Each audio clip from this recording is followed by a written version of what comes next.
Hey nitpickers, have you ever wanted to be a bigger part of nitpicking the next generation? If so, you can go to our Patreon page at www.patreon.com/nitpicking and check out all the ways you can support this podcast. If we meet our goal, we'll nitpick random episodes of other series in the Star Trek franchise and make these available only to our Patreon supporters. You can join for just $1 a month, but if you want to give a little more, we've got neat rewards including ebooks, paperbacks, and games. And now, on with the show. Last time on Nitpicking? The Next Generation. Well, you should do your own podcast, Dan. Like a Go Bayside of, Go Bayside, the podcast where April Richardson deconstructs each episode of Saved by the Bell. Oh, gosh. And you could do that with TNG and just delight in all of its ridiculousness. Yeah. I would put that in my podcast feed reader. Yeah? Yeah.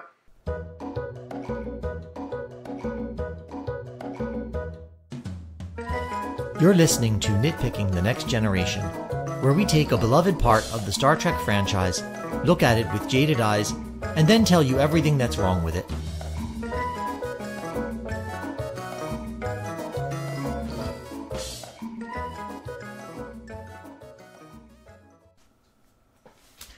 Welcome to our first installment. I'm Neil. I'm Dan.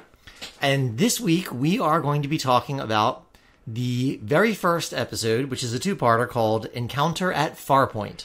Now, just a little bit of background about why we did this and what we were planning to do with this. So Neil and I are both big fans of Star Trek, and it's sort of been a part of our lives since we were pretty young. Yeah, I mean, The Next Generation aired in 1987, so I was just out of high school. Yeah, and I distinctly remember it was fall of the first year of junior high that the show started. And for me, it was the very first television series I followed. The very first series I followed like episode to episode and was waiting for it every week. So the series means a lot to us, and we like it, and particularly Next Generation is where sort of both of our interests sort of intersect, because we've seen some of the later ones, and you've certainly seen a lot more of the later ones than I have, but Next Generation is probably the one I know the best. Yeah, so listeners, keep in mind that although we are going to read Roddenberry like a library, we do it from love. Right.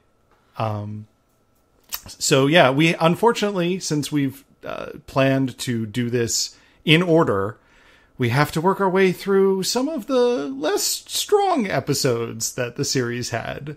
Those first couple of rough seasons.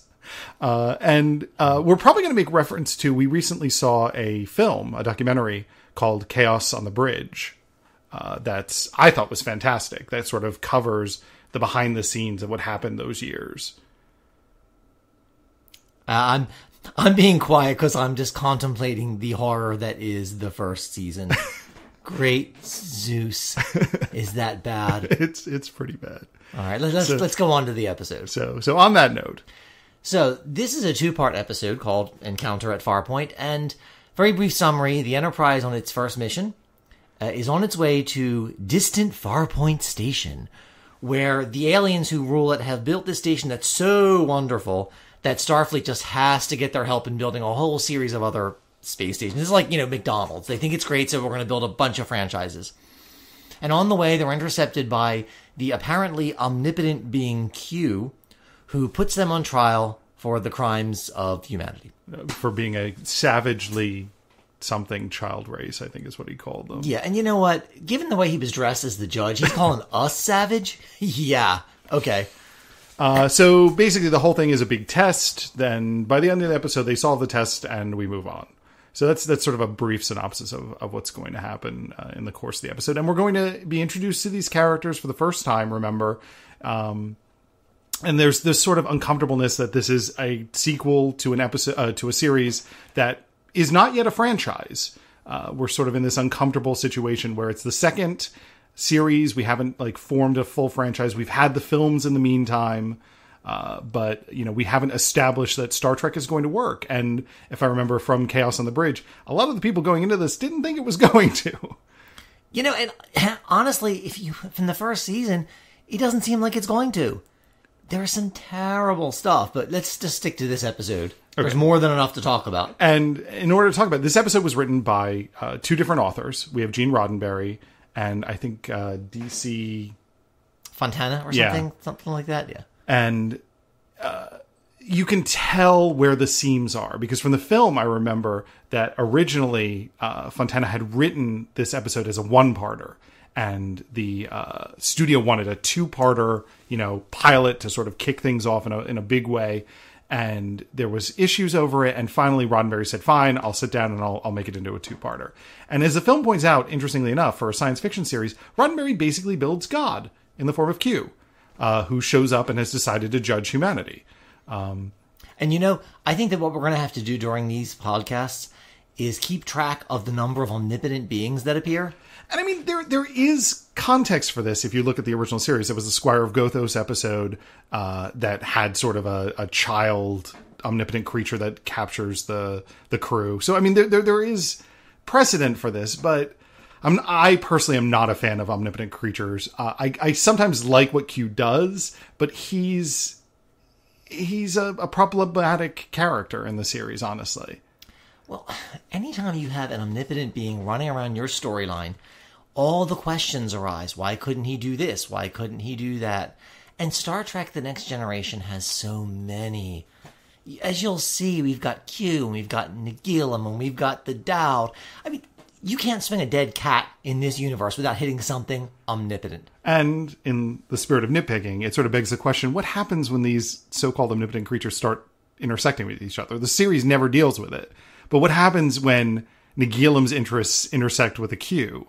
Yeah. Like, at some point, there's got to be some sort of power scale. Yeah, the whole thing is just absurd. And look, I think John Delancey is a great actor. His role in Breaking Bad was just scrumptious. But it was just a bad character. And he does it well, but I just cringe every time there's a Q episode. So this is how we begin. Not exactly auspicious, like I said. So we don't have an opener. We just go straight to the credits with the opening section with Patrick Stewart reading, the famous opening, with a slight modification from the original series. No one versus no man. Oh, I'm sure that drove the Trekkies bonkers. I have no idea. I was too young to even sort of be in contact with other fans or anything like that when it first started. So I didn't notice. I knew of the original series, but I probably didn't notice when that was first said. Well, and back in 1987, there was no Twitterverse to drive crazy over something like this. And in the spirit of the title, it opens with Patrick Stewart, giving a little voiceover introduction, and already we have a problem because in the pilot he gives a star date of 45513.7. And as was pointed out to me by Ryan Veeder, the star dates for The Next Generation, they tried to have some sort of system to them. In the original series, it was sort of roll 2d20 and see what you get. But by The Next Generation, they were like, oh, wait, there's like continuity, and we should probably make stuff that makes sense from episode to episode. So I believe the pattern is 4 and then a number, which is the season, and then the rest of the digits. So it really should have been 4-1 something, but in the pilot it's 4-5. It should really just have been March 23rd, 2459, because the star date means nothing to anyone. But that's another issue. So we should talk about the characters since they're introducing them. Right. And I mean, in this introduction, we've got Picard, we've got Data, we've got Troy, and I think we've got Yar. In sort of that opening sequence. Picard mentions in passing that Will hasn't yet arrived. They're going to meet him on planet. Crusher's out there. But initially it's just sort of those four. And from the start, it's rough going, honestly. I mean, you can really see the weaknesses of the first season. The camera work is kind of wonky. The close-ups and the pans aren't as smooth as they're going to become later. The writing is just kind of awkward. And one of the very first visual things you have to deal with is Troy in that outfit. Oh, gosh. Honestly, if you took the Troy in that outfit, she would fit seamlessly into the original series because it's a mini skirt with the high go-go boots. It's like they pulled her right out of 1966. It's absurd. And, later in the episode, they show you there's a man wearing an outfit that's very much the same. It's basically a miniskirt. And I guess you're supposed to think, gender parity. But you know what? Why don't we just not put anyone in a ridiculous miniskirt? How about everybody wears, I don't know, a uniform? It is Starfleet, after all. And what's unfortunate is Tasha Yar doesn't get any lines in this sequence for the most part. We have random dude who's sitting up front with Data, who then announces that something strange is on the detector circuit, which is the most useless statement possible. Like, I really wanted Picard to go, could you tell me something useful? Something strange on the detector circuit. And you can tell it's the pilot. They're getting their language down. They still haven't, they use sensors on the original series. Sure. So what the hell is a detector circuit? And what does it detect? How useful is it to tell the captain something strange? Thank you, Ensign. What did we play, 20 questions now? Just tell him, and it wasn't strange to me. It was a giant energy chain link fence.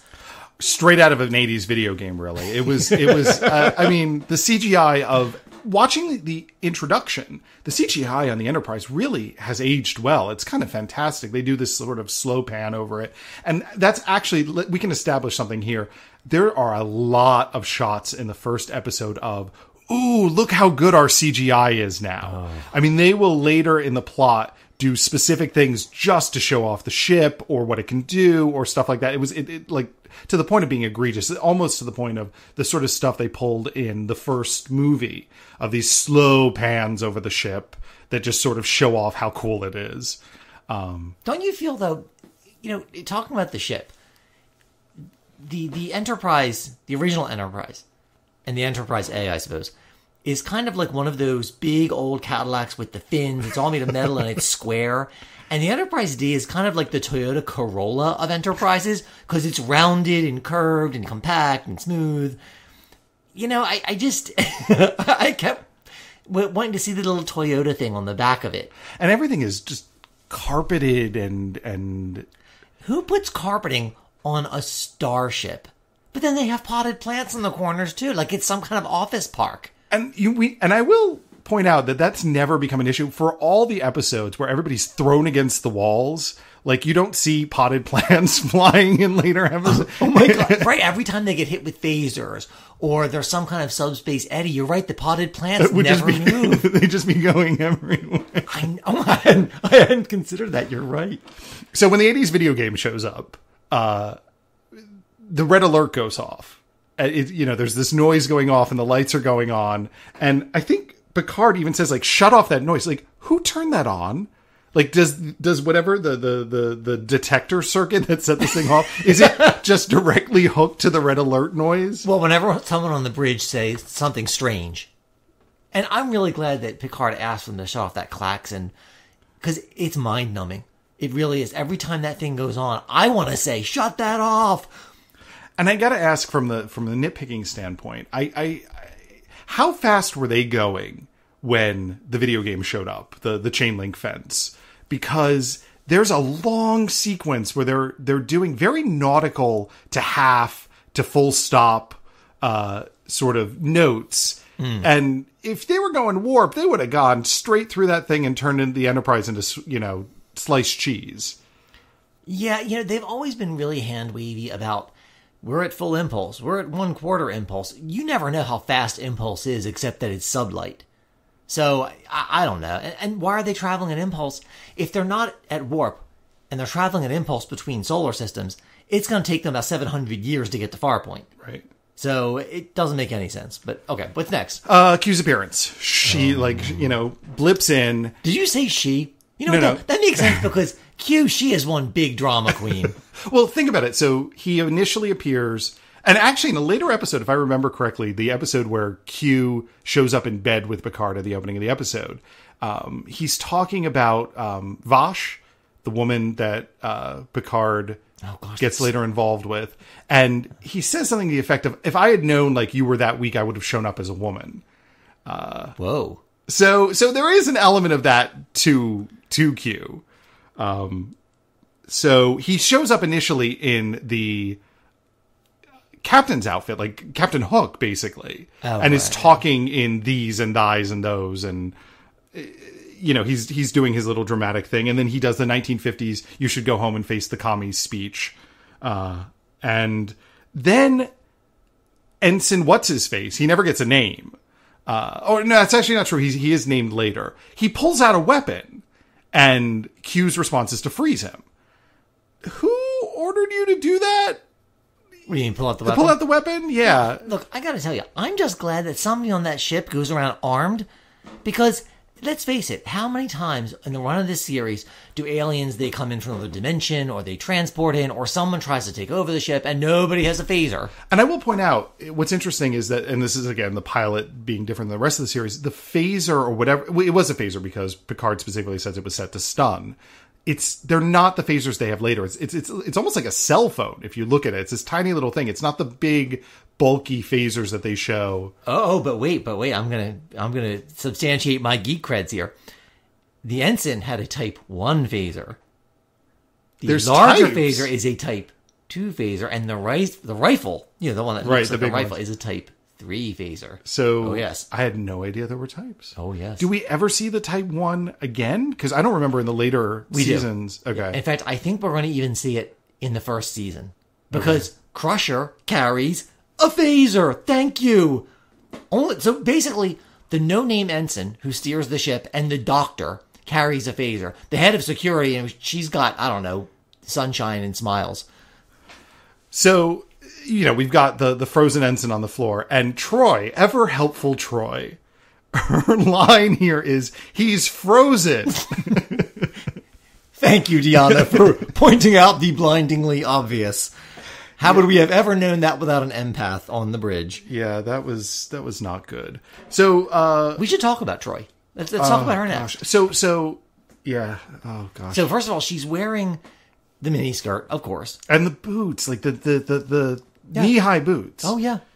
She's basically, you just put her in a cage and throw money at her and you're in a nightclub. I get that she's an empath, right? And they want to bring that into the show, but why do they have to go exactly where expected and make her an emotional person? Well, and we had a conversation about this. So you have a culture, the Betazoids, the Betazeds. Betazoids. Yeah. They're an entire species of psychics. They're telepaths. They can read each other's minds. They can read other species' minds. Wow, is that problematic? I mean, like, you've got other series that have dealt with psychics, like B5, that have, given some thought to the fact that, like, psychics would have to have laws put on them because there's certain jobs they can't have. And, I mean, she's half Betazoid, and that's brought up later in the episode that she's just an empath. But I agree with you. The most obvious thing is that she gets completely sucked into any emotion she feels. And this is a joke we have. In this episode, she has a line, pain, and she says it in like the most ridiculous way possible. You would think that a culture of psychics and empaths would have a lot of work put into distancing themselves from other people's thoughts and other people's feelings. That she would have learned from a very young age not to merge with the people she senses. Particularly when she's also a trained psychologist. You don't want your therapist getting all teared up because somebody in your family died. And she cries like 2 or 3 times in this episode. It's really over the top. However, there is a scene when she senses anger. So while the other cast members are talking, she spends about 40 seconds just kind of growling at the camera. It's a riot. I will talk about it when we get to it, but it's fantastic because the rest of the cast has lines. And I guess her only go-to at that point was just like, they just told her, the director's office, screen saying, keep feeling the anger. And her lip is just chewing itself. It's kind of surreal. It goes on for a bit. But yeah, it's a problem with, I mean, we're going to run into a lot of problems with Troy as the series goes on, but I mean, no need to hit her too hard now. Who's next? So, well, actually we sort of pull out, we're going to lead into the evacuation sequence, but I have to say one thing here. The evacuation is where they do the saucer separation. Oh gosh. Because again, first episode, we got a new ship. We got to have some sort of plot reason that we're going to have to do a saucer separation because the ship can do it. So they've ordered a saucer separation, and Picard has a line where he references star time. Now, I don't know if this is going to come up later. I do not recall star time showing up a lot in Next Generation, but star time? Do you just stick star in front of it? We're going to eat star breakfast at star 9 o'clock. At star o'clock, actually. At star o'clock in the star kitchen. Star time? Star date? Okay, you know, whatever. Like, it's been established from the original series. Star time? Yeah. A minute's a minute. Yeah, it was, and you have other species later in the series go, you have one of your hours, you know, there are other species that are aware of our time and stuff like that. But star time? Really? Yeah, I think it's just the way of it's the future. And I actually have to mention here when we're talking about characters, I was shocked that O'Brien, the actor who plays O'Brien, I don't know if he's actually, I don't believe they name him in this episode, but the actor who plays O'Brien shows up in the pilot. Yeah, Cole Meany gets to actually drive the ship for a little while when Geordi goes off on an away mission. So they are going to do their saucer section separation. So they move to the battle bridge, and they leave Worf in charge. Yeah. And this is unfortunately one of Worf's only lines in the entire episode. They leave Worf in charge of the saucer section, and he has to say, and I know that you can consider that this is a new show to some people. It was new to me. I was a kid. He has to say, I'm a Klingon. I cannot leave my captain to face battle alone. And awkward writing, whatever. But also it brought up the question, isn't Data his superior? Shouldn't Data have been left in charge of the saucer section? Well, look, I mean, the captain can leave Troy in charge of the saucer section if he wants. I mean, I don't know why you would do that. But, I mean, I guess that part, it's okay. So we move on. We're on the battle bridge. He orders Tasha to fire some photon torpedoes to blind it. It's this glowing little ball thing that they don't know what the fuck it is, and it's controlled by a omnipotent being on the other side. But somehow we're going to assume that photon torpedoes can blind it. Yeah, I don't and if they think that if it can catch the drive section at warp 9.5, it can catch the saucer section too. What's the... I don't understand it. So they wait for the glowing ball to show up, and Picard gives the order, we surrender, and Troy's already crying. And on the other end of the emotional scale, once they're sort of whisked away to the actual trial, which has all sorts of issues, we have Data making jokes. Yes. Well, I mean, he spends the entire episode smirking or looking worried. I mean, I guess they forgot to tell him that a lack of emotion means you don't get to be cute and clever. It's weird. I mean, Brent Spiner, and he takes about 2 seasons to really nail that character down. And by the time he does it well. Yes. But the early episodes, he really has a problem with what Data is. You know, although I think that's a problem that they have. Almost everyone who's played a Vulcan does it wrong. You know, I think that Nimoy, of course, did a great job. I mean, you know, he's the Vulcan that we all emulate. If you think of a Vulcan, you think of Spock. Kirstie Alley in the movie does a terrible job. Most of the people who play Vulcans do a terrible job. Although I will say, I think Tim Russ did a pretty good job in Voyager, but that's another series. So now the Q section, Q shows up again. We're back at the judgment sort of idea of it, humanity on trial, and the really weird sort of post-apocalyptic future that Star Trek kind of skipped over. It's in their backstory, and we've got this. We have this Asian gentleman who's sort of the deputy running the court. Oh, and he's totally Fu Manchu looking? A little bit. And then they have a little person who is ringing a bell there, who's also made up the same way, but he's clearly not of the same background. Like the whole thing is just sort of uncomfortable making, honestly. Yeah, and the stands, the spectators, are all these like British people from the 19th century. No, I mean they're it's just this really weird thing. They're just dressed weirdly, and they've got, like, there's a woman with a parasol with no fabric in it. I'm telling you, they look like the cast from Oliver or Sweeney Todd. But it's post-apocalyptic Oliver. But why are they all British except for the two Fu Manchu guys and the judge? But all the guards have American accents. The whole thing, it's like it's somebody's fever dream that they just filmed. Yeah, they establish what period of history it is through conversation between Picard and Data, and then the guards start shooting their, mechanical arm things in the air, their machine gun arms, and then all of a sudden, not having particularly threatened Picard, Tasha decides to attack one of them because she hasn't done anything the whole episode, and we need her to do something. And it's at that point that you see the stunt person in one of the cutaways. And it's clearly a dude in a wig. Yeah, and when it's not some, like, slender Christian Siriano kind of guy, it's a pretty bulked up guy in a short, cheap blonde wig. It's terrible. This is Paramount. They couldn't find one stunt woman. Not in all of Hollywood. There wasn't one woman who could do stunts. In later seasons, Pat Tallman, who played a character on Babylon 5, is a stunt woman. She wasn't available, but there was no one else. It's crazy. It's insane, and it looks awful. It kind of looks bad. And we have bad stunts throughout the series, honestly, but like that one it just felt particularly egregious. It's one of the first stunt sequences, and that's how we end up. In doing this, she gets frozen.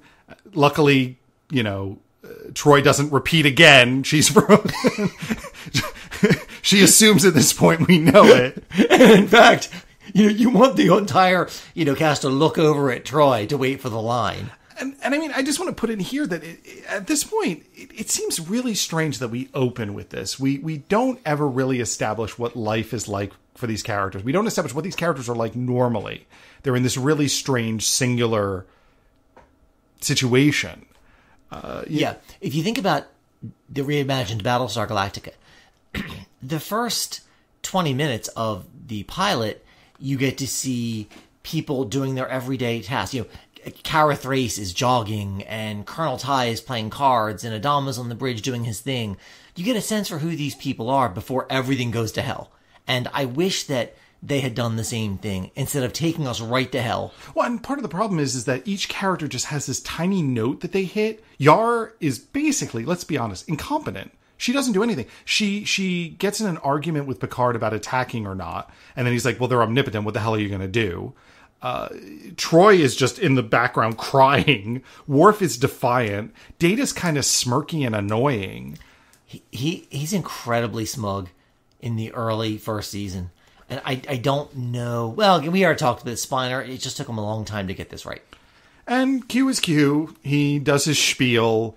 They go back and forth. And then we end up back on the battle bridge. And this is a part that really threw me. I don't know if there was some cut in the script or we were supposed to establish something. But basically, O'Brien has a line where he's like, well, I guess we're going to Farpoint. I hope something exciting happens. And I was just like, wait, I understand that they might have pulled them out in time briefly and then put them back so that the whole sequence in the courtroom didn't take any time. But O'Brien was there when the wall showed up, when he was on chain link fence, the chain link fence, when Q first showed up, when they separated the saucer sections. Like, did we just retcon that? Did that not happen? But they're still on the battle bridge. It's really weird. You know what I think it's like? I think it's like when something awkward happens around a table and everyone just pretends it didn't happen because that trial scene is so excruciatingly tedious that I think that they all just want to, like, let's just pretend we never did this. I mean, yeah, it has problems. It really does. I would want to, like, ignore it myself. Yeah. So we move on to the actual planet and we start following Riker and Dr. Crusher. And, he's there. Don't forget Wesley. Oh, God, Wesley. We're introduced to young Ensign Crusher. And what's kind of fascinating is that at this point, I kind of realized everybody in the first episode is kind of a jerk.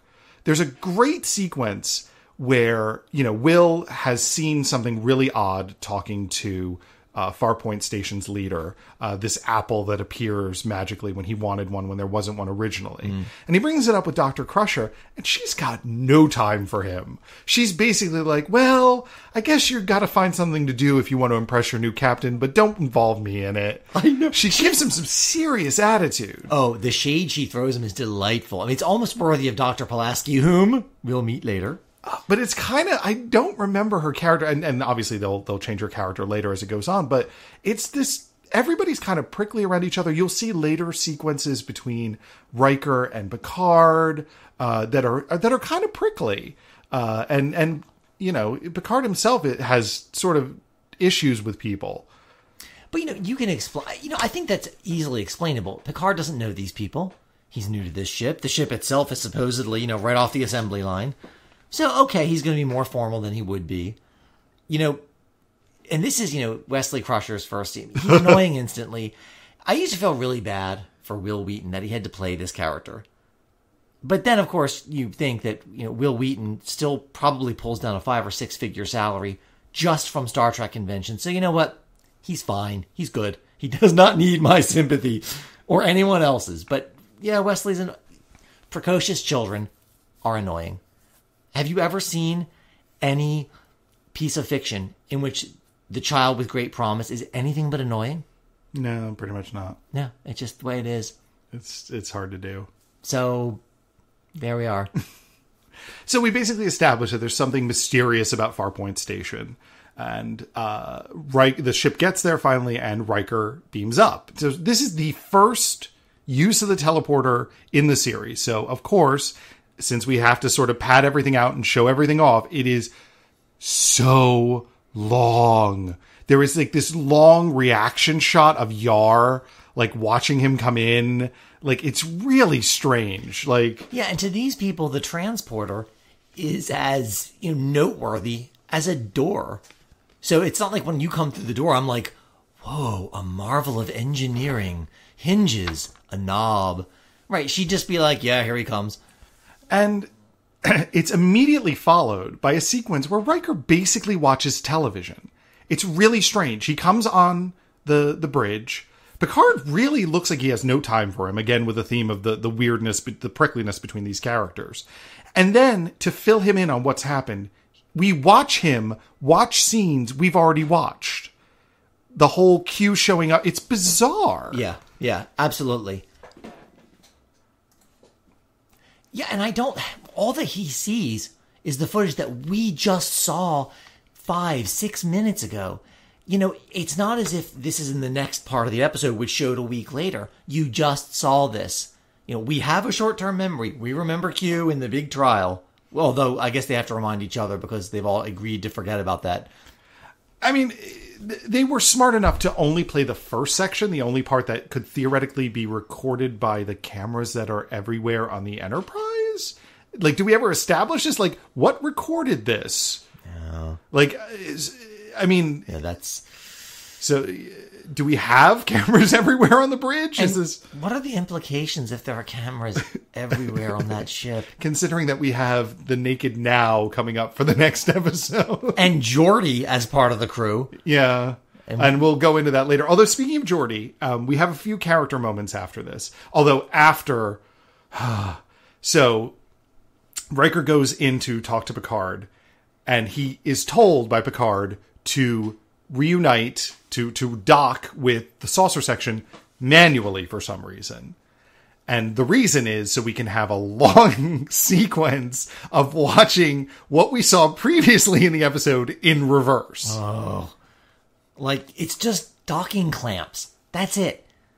There's no explosions. There's not even any tech talk. It's just match speed, lock clamps. And it was supposed to be impressive that Riker did it, but he didn't push any buttons. He didn't do anything. He just told people to do stuff. Well, but it's his leadership, Dan. You know, if they hadn't had his iron leadership, they would have actually had the computer do it. Right. So, you know. And now we have a couple closing sequences, a couple short scenes that are sort of character driven. And one of them, actually, honestly, a couple of them I found really fascinating. And I was kind of wishing the notes that are brought up in them were brought forward. So one of the first ones is Geordi is in sickbay with the doctor. He's getting his visor checked out. They sort of give the audience background on Geordi and what he's like. And then we establish, and I didn't remember this, and I was kind of shocked, Geordi is in constant pain when he uses his visor. I don't remember that ever coming up again. I hadn't remembered it until it was brought up, and it could be a great nuance to the character, but it's quickly forgotten about.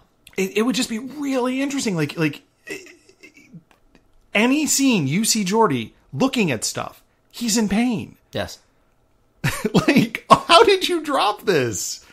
And then we have a sequence with Picard and Riker, just sort of establishing stuff as, Riker is a rebel and he didn't listen to the captain of the Hood and this thing, the other thing. And then Picard's little quirk, which is that he hates kids. And basically your job is to make me look good. And there's something grim about Patrick Stewart in this scene that sort of gets, I feel like, whitewashed later on. There's a certain roughness to him when he's talking about how he doesn't like children that I kind of wish they had carried through. Well, speaking of looking good, can we just say, Jonathan Frakes, I know he's supposed to be like the dashing, handsome, young, whatever. This is the pinnacle of his look. It's as good as he's going to look. It's all downhill from Farpoint. That's mean. There's a reason he grew the beard, and there's a reason that the male senior officers stopped wearing bodysuits, and it's Jonathan Frakes. Oh, that's mean. Sorry. So we get to have a couple character scenes, and like I said, I'm kind of sad that some of the character moments got dropped later in the series. I mean, as a whole, honestly, in Next Generation, the characters get buffed to such a high sheen. They're not really characters anymore. They're not people. They're just sort of points of view. Yeah. And I think you see in the ending of this episode, the thing that we're going to come back to again and again. It turns out that the station is home. It's not home. It's the prison of this giant space jellyfish that they somehow imprisoned, and they make it work for them. And another space jellyfish comes along, and with the help of the Enterprise, they free it, thus proving to Q that humanity is capable of great things, and it's all lovely. Spoilers, by the way. Oh, yeah, I guess we should have done that earlier. Keep going. But this, and Dan, you noticed this first, that the space jellyfish that comes to the planet and starts attacking is pink. The space jellyfish that is freed from the planet is blue. Talk about the unknown and truly alien. Like, they're color-coded aliens. Yes. And they have just two genders. Right. And they immediately assume this is its mate. It could have been a child. Like, there's no evidence whatsoever that they're mates. But somehow... Or this species could have 17 different levels of intimacy just among family. This is a completely alien species. But we're just going to flatten it to pink girl alien finds blue boy alien and saves him from evil humanoids. Yes. Although I really wanted to see when they float up in space together. I really wanted to see them get it on to ruin the transcendence of that moment as one starts humping the other one. And Q won't allow them to shut off the view screens. And they're just really uncomfortable silence for a long period. And then in the back, just people staring at the screen in horror. And of course, they're recording all this. Right. So they can watch it later. So they can play it for people who weren't here. That's right. For the rest of the crew that have yet to arrive. So speaking of ending, so we are at the end of the first episode, and there's a cute little scene that connects Next Generation to the original series, in which DeForest Kelley is brought on board to sort of make this connection between the two series, and we have Data walking him along, and it's a very cute scene. DeForest Kelley gets a great line. When Data is talking about his age. Data knows his age offhand, because of course he does. He knows all their files and says he's 137, and Bones is, looks surprised, and Data says, does it trouble you? And Bones, inimitable Bones says, well, why would I be troubled by not being dead? Which is a great line. It's probably one of the best lines in the first half. It is. And it's unfortunate that it's given to this character who won't be on the series anymore. Yeah. Although, that being said, I was a little uncomfortable about him referring to Data as boy. I mean, I understand it. It's part of the character, as the whole Southern thing, but it stuck out in my ear. Well, I think that I agree.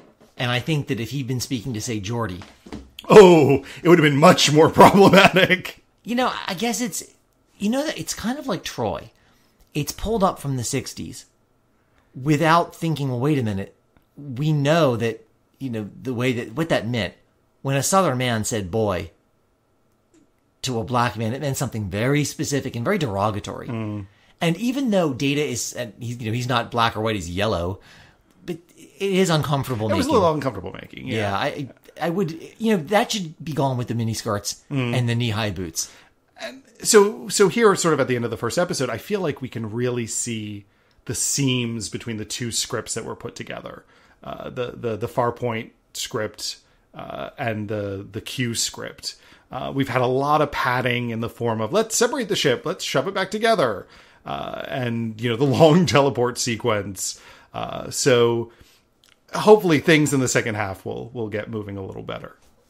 So we open in the second half with footage of the Hood pulling away from the Enterprise. And this is something we noted. That footage, I think, gets used a lot later on. Yeah, just for reference, the Hood is the spaceship, the starship that has dropped off Riker and Crusher and Wesley at Farpoint.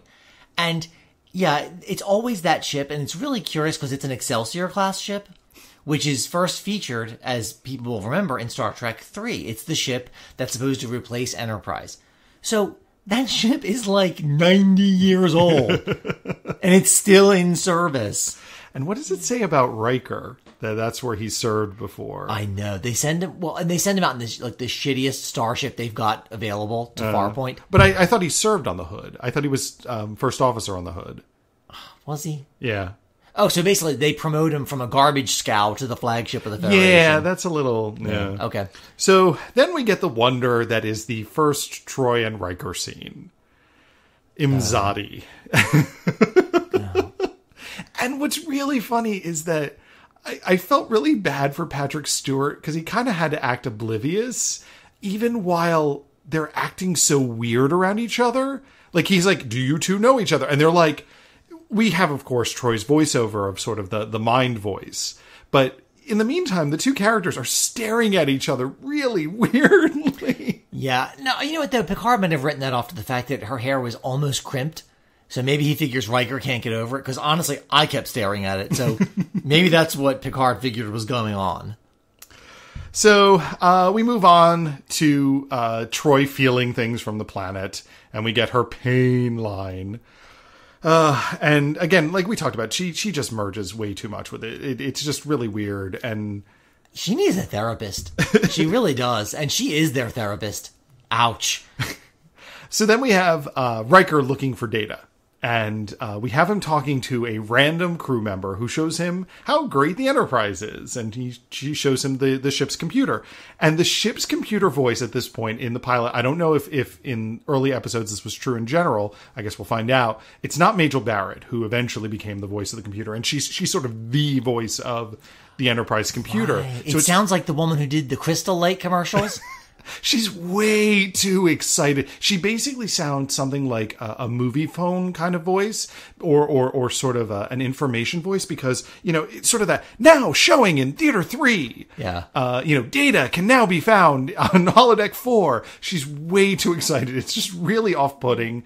And even later when Riker gets to the holodeck that Data's in, she's having a conversation with him. Shall I open it for you? Like, they never really have the computer act like that in later episodes. So it's really out of place. I know. You were waiting for her to try to sell him like Jenny Craig or something. I'm really glad they changed the voice. That's all I have to say. Because I don't know if I could go through 7 seasons of the computer talking like that. Agreed. Now, there's this one little moment that really made me laugh, though. So the crew member that helps Riker, he walks off following the dots along the wall. She checks out his butt. Yeah, she does. She does give the onion a glance. Which I guess is supposed to be, see how great looking he is. Women can't keep their eyes off him. But remember what I said. It's all downhill from here. In about 12 episodes, she won't give him a second glance. So we're on the holodeck, and we have the whistling sequence, and Data still showing emotion. It's a problem. And we have a brief conversation about what is the holodeck and stuff like this. And already I feel like we've broken the rules that get established later in the series. Like when we deal with Moriarty and other things that are on the holodeck and what can leave it and not. Because they basically say the holodeck is making material.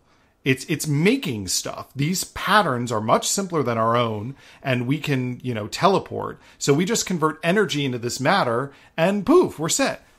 But that's not true, because we establish all these rules about stuff that can't come off the holodeck, and, the cohesion of the pattern and stuff like that. So I don't know if any of this is really canon in that conversation they have on the holodeck.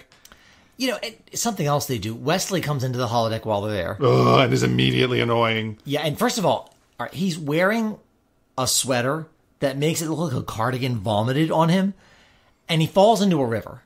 But it's like a hollow river, so he's soaked, but when he leaves the holodeck... He's still wet, because he gets in trouble with Picard, yeah. And when your clothes are wet, it means there's water in them. And the water shouldn't be able to leave the...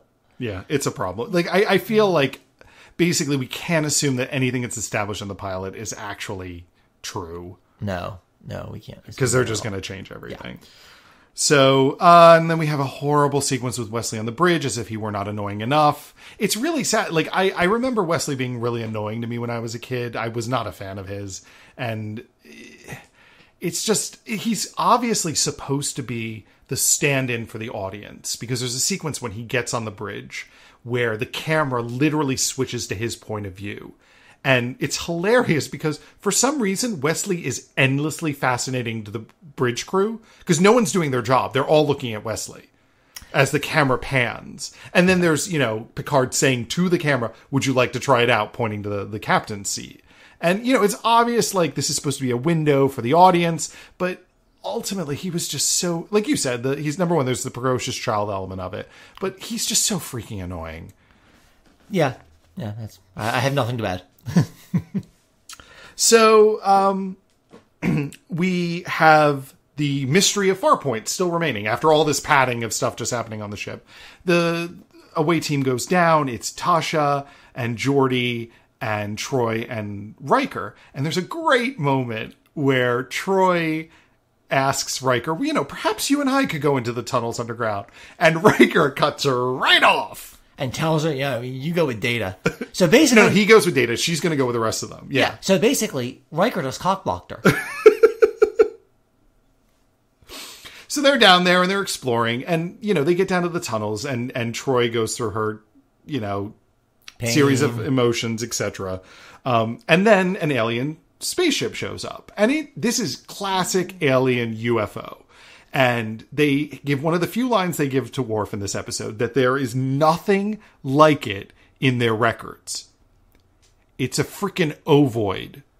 Like it's a flying saucer. It's a flying saucer. There's nothing in the entire Star Trek universe that looks like a flying saucer. Right. Like if it were a spaceborne intrauterine device, then you could say I've never seen anything like that. I'm completely, I have no idea. But it's a big dinner plate. It's glowing on the bottom. Maybe that's what threw him off. So, the spaceship starts attacking the planet. It starts shooting down into the old, part of the planet, rather than the new Farpoint station. And, Troy, is freaking out from the emotion. So Riker teleports to her. Because only he can calm her down, apparently. Whatever. And well, it's the power of his ass. But, he calms her down, and they start getting out when the attack comes, and they're near the exit. So he sends the rest of the crew up, and he and Data are going to find out what's going on. And she gets a line, I swear, it really felt... I am almost entirely certain that Gene Roddenberry wrote this line. If you should be hurt... Like, it's so old, original series. Like, it's soap opera. It's basically soap opera. Oh, I remember from the original series, there's a scene, there are Klingons attacking or whatever, and Uhura says, Captain, I'm frightened. Come on. Like, And this is 1987. Can we have the female character say something of substance? So the attack happens, and Data and Riker come up, and they see the attack, and you don't see anybody getting hurt, but Riker literally has a line, there's a lot of casualties. And they're so divorced from it. There's no emotion in his voice when he says that. He might as well be commenting on the weather. Which is ironic because he's with Data, who's showing way too much emotion up to this point, and Riker's the emotionless one. Yeah, that's the truth. And it's I mean, the whole sequence is just really strange. Like, they eventually go on to solve the mystery. We have, scenes up above where they're deciding to attack the ship or not. Q shows up and says, haha, I knew you were going to attack them. I mean, basically, all that's left is a couple character moments and the resolution of the mystery of the pink and blue jellyfish characters. Yeah. And honestly, I have to say, as a whole, the Farpoint mystery was kind of, I have to agree with Q, actually. It was way too simple. This was not difficult. Like, for the stuff they've encountered, like, on Star Trek in general, the weird stuff, I just encountered a freaking omnipotent being that has put me on trial. That was weirder and more difficult to deal with than freaking space jellyfish that can transform energy to matter, and vice versa. Like, this is not that impressive or difficult to figure out. No, it's not. So I kind of agree with Q. This was not much of a test. And as I understand it, they did not intend the first episode to be a two-parter, and it was sort of extended into one. I think it would have been a stronger episode just as this is what we do. We face mysteries and sort of the moral aspect of, like, you hurt them and who they attacked and who was right. It felt much stronger than any of the Q stuff. Well, because in the Q scenes, the characters have no personal agency. They're at Q's mercy. Everything will happen the way Q wants it to happen. Whereas at Farpoint, the characters actually have to think about things and then take action based on their judgments. Yeah, and I think Farpoint would have been much stronger without the whole arc. I mean, here's the thing. I actually do like Q, and I love the last episode, and I like some of the episodes he does show up in. And the final episode is a nice echo of the first one. But this was a hard way to start a series. It really was. It's odd that the first installment of the new series, which there had been a lot of controversy around it, is something that's fairly weak. It didn't sell me when I first saw it. It really didn't. It's funny. I think I was just kind of enthralled with it. I mean, I was in junior high. I gave the series a lot of slack. I really did. But looking on it with adult eyes, there's a lot of issues. Yeah. And I guess we'll get to more of them next time when we go over The Naked Now, which is just as bad as Encounter at Farpoint, except a lot shorter. So thanks for listening, and we'll see you next time. Bye. Nitpicking the Next Generation is a Peckable production by Neil McGarry and Daniel Rapapinto. We also write books and make games. Learn more about our book series at www.peckable.com or on Twitter at PECCABLE. Thanks.